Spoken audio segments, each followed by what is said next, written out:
Big बॉसच्या घरात कोणाचं प्रेम प्रकरण कोणाशी जुळेल याचं काही गेम नाही.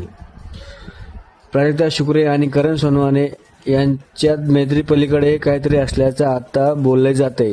अगदी बिग बॉसने सुद्धा हे हेरलंय.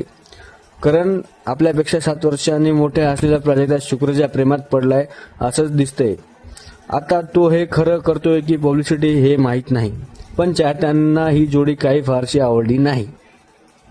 मी करणमुळे बिग बॉस मराठी बघायला लागलो, पण याचं काहीच गेमच नाही. मुलीसारखा प्राजक्तासोबत फक्त बीचिंग करत राहिला आणि मी विशाल आणि टोळीचा फॅन झालो. फोकस इंडियन ना फुसकी इंडियन नाही, भंगार जोडी.